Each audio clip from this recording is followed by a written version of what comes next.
thought my lighting was bad when I was sober, this is the least flattering light I've ever had. So I'm gonna regret this when it comes to editing.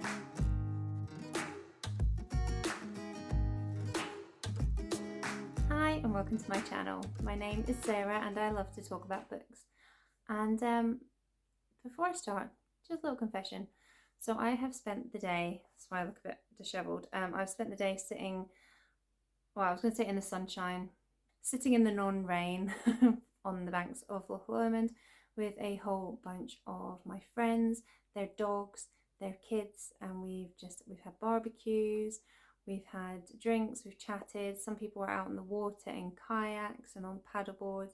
It was for one of my friends' birthdays, and it was so great to see everyone. A lot of people we haven't seen you know, for a very long time, and it was just really lovely to hang out. Even my oldest boy came, and that was really nice to share like an adult sort of thing with him as well, because he was 19 last week. And yeah, just a brilliant day. But why I'm telling you this is because there's quite a lot of gin consumed. No, that's a lie. There was quite a lot of cider consumed and a little bit gin. So I'm not entirely sure how coherent this video is going to be, but I thought I would just do it because I am aware I didn't post any videos last week, and I thought, you know, I'm at a loose end, I'll get a video filmed now. But if you thought my lighting was bad when I was sober, this is the least flattering light I've ever had. So I'm gonna regret this when it comes to editing. Anyway, today has not been the only fun I have been up to. I said last week in my self-indulgence video that I was going for my first proper night out in well over a year, and that happened, and it was great. I got dressed up and did my hair, wore heels, wore a dress, and went out for cocktails for dinner and for more cocktails, and just had a really great time. Even though my shoe broke literally 10 minutes after I had left the car, the arse fell out of my shoe, so I was skating around all night because it had literally no grip on it. I didn't fall, came very close, didn't fall, but that was kind of a dampener. But other than that, fabulous night out, and I am just so pleased that restrictions are easing. I had my first COVID jab this morning, so I'm on my way to getting fully vaccinated, and it's just, geez, oh, I never thought I'd be so glad to be out amongst other human beings. I honestly thought that I would be the sort of person who could live in lockdown for the rest of my life, but it turns out that I really, really, really miss my friends. Anyway, yay. I'm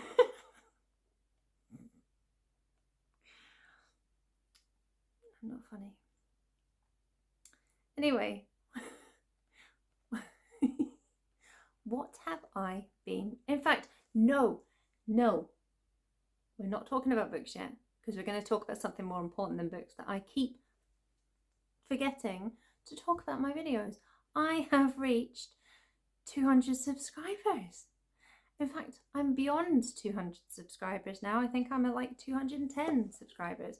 So welcome anyone who has subscribed in the last couple of months. I'm really glad to have you here. I'm hoping you realize, a little bit more coherent than I am at the moment. But yeah, I just want to take a second to say thank you for subscribing. It felt like I was never going to hit that 200, and I hit it and surpassed it, and I'm really excited about that. And yeah, let's have lots of bookish fun together. Anyway, on to the books. What have I been reading? Well, I finished Snow in May by Ksenia Melnik. This is a collection of linked short stories, and what links them all is that the people in them, or they take place in, I forgot what the town's called, a town called Magadan. So these are set over, I think there's ones from the 60s up to the 90s, maybe into the 2000s as well. Different people, some of the people are linked across the stories. You'll see the same characters pop up, or you'll see like the daughter of someone who was in another story pop up. I love that sort of interweaving. I think this is probably the best example I've seen of that in a short story collection, and I really enjoyed that aspect of it. So as I said, it's set in this town, Magadan, which is on the very, I think, like northeast point of Russia. It's really isolated, and it has a bit of a bad name for itself because it is the town where Stalin had his labor camps, where he kept his political prisoners and things like that. So some of the people in this town are those who were in those camps and decided to stay because they weren't really welcome in the rest of Russia, or they weren't allowed to go to the rest of Russia. And others are like the descendants or people who've moved there for the military and things like that. And I thought it was just really interesting to see slices of real life from Russia, which is something I haven't read an awful lot about, but I think Russia is a fascinating country. I think I said this before, fascinating but scary. And I really enjoyed reading the lives of a lot of these characters. As a collection, some of the stories, they all started off quite strong, but I felt in some of them they kind of petered out. And you know, I don't always need a resolution in a short story, but some of them were just, I found them a bit confusing and things like that. But overall, I think this was a pretty decent short story collection. And I also finished Feel the Fear and Do It Anyway by Susan Jeffers, that my therapist lent me, and I don't have it because I've already given it back to her. Yeah, that was okay. I took some things from it. I haven't really had the chance to reflect on it, but I will be getting up my May wrap up at the weekend, so I'll probably talk about it a bit more then. I am currently reading, I've forgotten who the author is, oh dear, Caste, by the author who also wrote The Warmth of Other Suns. I will put her name up on the screen because I can't remember what her name is. But yeah, I totally forgotten about the Booktube prize. So I'm judging the Booktube prize quarter finals, semi-finals. I always forget what comes first. I think it's quarterfinals, isn't it? Semi, then quarter, then finals. I'm doing one of those. The one before the finals, I think. Anyway, I'm judging nonfiction, group B, I think it is. And so I've started Caste. That is a huge book, and it's looking at how the American caste system, so you know, she proposes that it's more than racism, the issue in America and the way that society is structured in America, and she's drawing parallels between the you know, the really ancient, long-standing caste system in India, but also looking at how the Nazi regime actually looked to America for how to implement the caste system in their fascist state. I think that's really a really important topic, and one that I'm endlessly fascinated about. I'm going to do a book haul for my birthday books later in the month, and my dad, when he saw a lot of my books, he's like, "You've got an awful lot of books on racism there." And I said, "Yeah, Dad, because there's an awful big topic." Anyway, and then after I finished Caste, I don't think I'll have yet got my hands on the other Booktube books for that group. I've got a couple reserved in a library, and yeah, so Caste I'm reading as a digital library copy, but the other two are physical copies. And then the wonderful Ange from Angie's Book Chatter she's going to help a girl out because it's actually really expensive to take part in the Booktube prize, and that's something I hadn't realised. But she's got a copy of one of the books that she can send me, because she's already judged that in a previous round, so that's good. But before I get my hands on any of those, I'm going to go to my NetGalley stash, and I'll be picking up Earthed by Rebecca Schiller, which is a memoir of a woman living in a small holding who struggles with her mental health and uses the garden of that small holding as a place to heal. And she also looks into the history of the women of the land where their small holding is, and in particular her house as well. And I've been wanting to read that for a while, so I'm really excited to get to that one next. And then what I've been watching Booktube, guys. I'm so behind in everyone's channels just because I've just been so crap. So I've been really trying to, whenever I get the chance, rather than putting on the telly, I've been getting back into my Booktube watching groove. And that has been amazing. You guys are so super talented, and I love watching your videos. And you know, I've missed that. I hadn't realised how much I'd missed it, because I have been really slacking watching videos just when my mental health took that dip and I've been busy at work and things like that. So yeah, I've been watching Booktube, and I'm currently continuing to do that, but I'm also currently still working my way through Line of Duty, but we are now in the final season. We're going to find out who H is. I know everyone hated the ending of this, but I really don't care, because I've enjoyed the experience of watching all the seasons with my son, and I'm hoping, fingers crossed, that this week we might actually get it finished. That would be pretty cool. Hopefully he doesn't have any social engagements that he needs to ditch me for, as has been happening recently. How dare I have a kid with friends, my god. So yeah, I would like to get that finished in the next week or maybe two. And then I also need to finish, is it Seaspiracy? Seaspiracy? The documentary on Netflix about our oceans.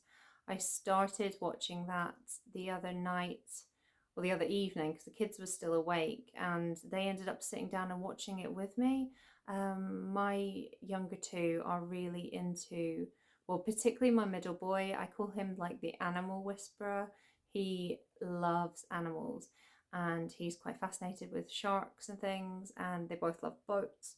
So when they saw me watching it, and I wasn't sure I was going to let them watch it because it's a 15 and it does have scenes of animal killing, but I didn't, for the part that we watched, I don't think it was anything more extreme than they would see in the nature program, so we've been watching it, but I had to turn it off because like dinner and bedtimes and things like that, so I haven't finished watching it. So I quite like to finish watching that, because I know that generated a lot of conversation.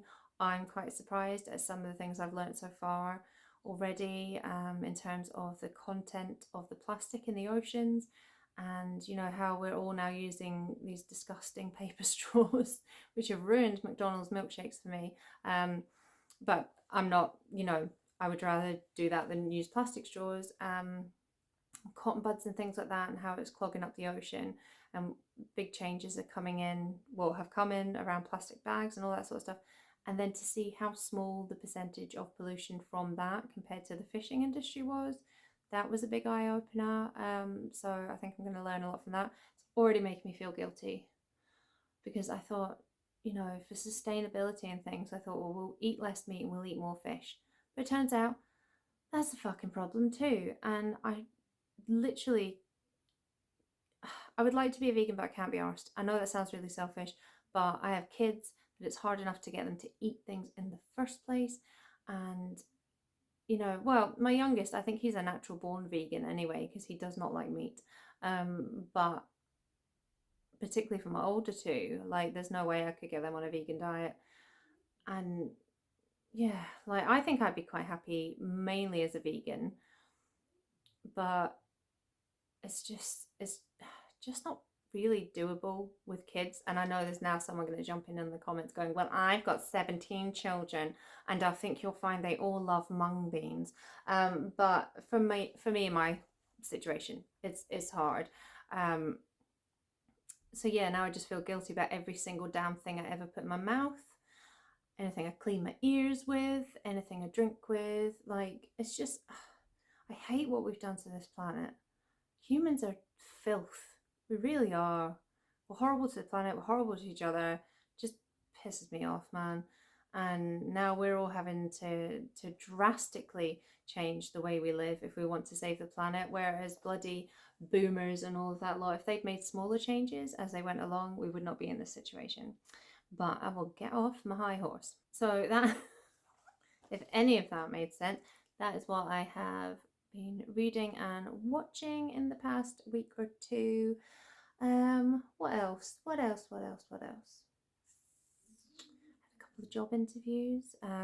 If you've been watching my channel for a while, you know that I am on a temporary contract. It expires at the end of August, so I've started to put some feelers out in terms of looking for my next job, and so I've had a couple of interviews this week. Won't hear about one of them until next week, and the other one I've been offered the post, but yeah, I don't really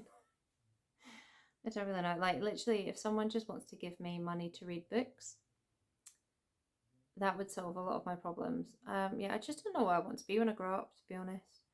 And like, nothing excites me in the job world at the moment. So I'd just be chasing that money, which is not a nice way to feel either. But it is what it is. I need to keep a roof over my head and feed my kids. So yeah, that's the thing. And that's about it. But I think that's been quite a lot of it, from someone who, I was going to say, has clearly had enough to drink, but that is not true, because there's a few of us going to go and have an after party, and I'm going to go and drink more gin. So on that note, bye.